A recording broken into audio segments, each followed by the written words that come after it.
ندخل وإياكم إحدى المنازل هنا في أعالي الريس، حيث نحضر تويزة لإعداد أكلة الزراوي.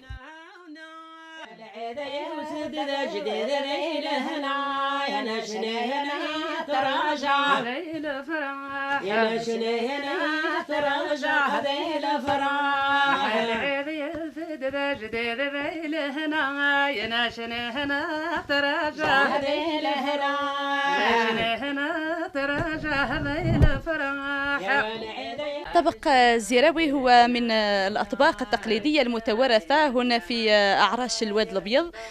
تمتاز به خاصة أو يمتاز به خاصة عرش ولاد داود الذين يسمون أيضا بتوابة.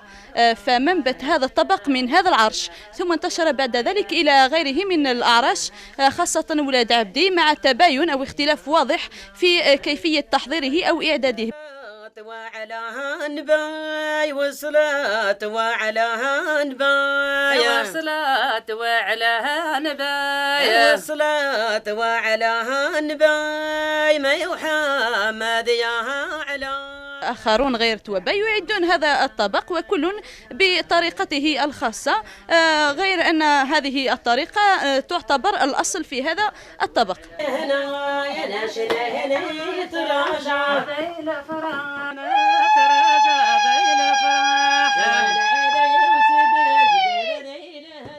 بالنسبة للرفيس والزراوي فهناك فرق شاسع وواضح جدا في أولا من حيث التسمية، فالزراوي ليس له تسمية أخرى حسب ما بحثت، الزراوي هو الزراوي والرفيس هو رفيس. وثانيا من حيث طريقة التحضير، حيث أن المضافات للرفيس ليست نفسها فيما يتعلق بطبق الزراوي. طبق الزراوي بالأمس كان الحاضر دوما بمناسبة أو بدونها، أما اليوم فيعد الأكلة التي تسبق كل الأطباق في المناسبات المختلفة، وتولي له صاحبة الوليمة كل الإعدادات اللازمة. هذا نكسرن ودنرني هيربا ودنرني غربا لنا هندن وجد يمرذين ودن لا غاهي سدنان وذلي نرجتي هذه ذلادي مير وهنكركب وتشنا مردين هذه جرن هيش تكركباس هيش تهجر في الطاوة هيش هذا الريا زراوي تستريد في غربال. العبء الثقيل في هذه العملية يقع على من تقوم بعجن الدقيق، وهذه العملية في حد ذاتها تتطلب مهارة عالية. بالنسبة لعجن الدقيق لإعداد الزراوي هذا يتطلب مجهود مضاعف بالمقارنة مع العجينة التي تعد من أجل إعداد الكسرة أو الرخصاص أو باقي المعجنات. فالزراوي يتطلب مجهود مضاعف في عملية العجن، وهي أصعب عملية في تحضير هذا الطبق. العجينة نعجنها بحيث عندما نسحب العجينة لا تتقطع بهذا الشكل. هنا نعرف بأن عملية العجن قد انتهت. عند إعداد العجينة بالكيفية المطلوبة تأتي مرحلة طهو الرقاق، وهي المرحلة الثانية في العملية. بعد عجنها جيدا نقوم بتقطيعها دوائر أو قطع صغيرة بهذا الشكل، ثم نقوم بفتحها بالزيت بواسطة اليد على مائدة مسطحة، ونقوم بطهيها على طاجينها الخاص الذي نسميه باللهجة المحلية الطاوة. تقوم إحدى النسوة بفرك الرقاق على غربال خاص لاستخلاص مسحوق بأحجام متساوية.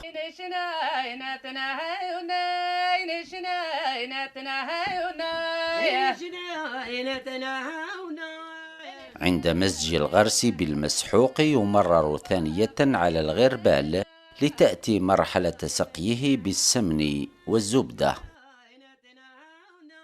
يجد غرو من نستريد في غربال وهنرفس ذي الغرس، هنجر ذي الغرس هنسدهان ذي الغرس وهنرفس مردين وسنعوضها نغربل هذه يرفس هذه مير وسنعوض عوضها هنستري عوض في السيار.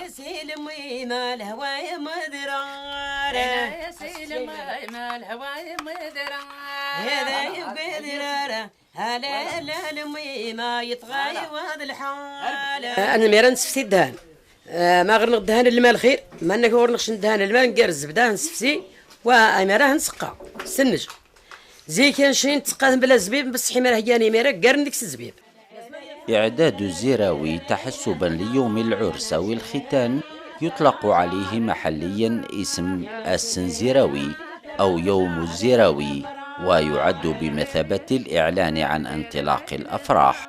بدونا نتك زراوي نشري نتعراس نبتوا الاثنين الثلاثي الأربعة الخميس نيجي العرس نشري نسيل وقاس الاثنين نشري نتعراس نتغنى نستليلي ونجمل دلومة عن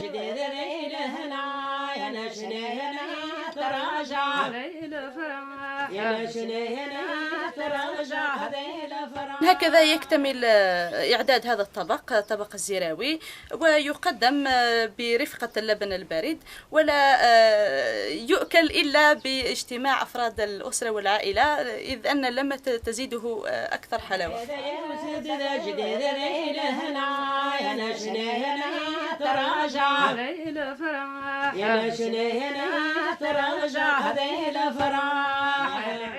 أنا شخصيا تعلمت هذا الطبق من جدتي لما كنت صغيرة في الطور الابتدائي. أول حاجة كنا نتعلموها الثريد إلى غاية اليوم هذا الطبق يعلم للبنات والشابات، لكن بتراجع نسبي، يعني نسبة إلى الماضي هذا الطبق لم يعد بشكل روتيني مثل السابق.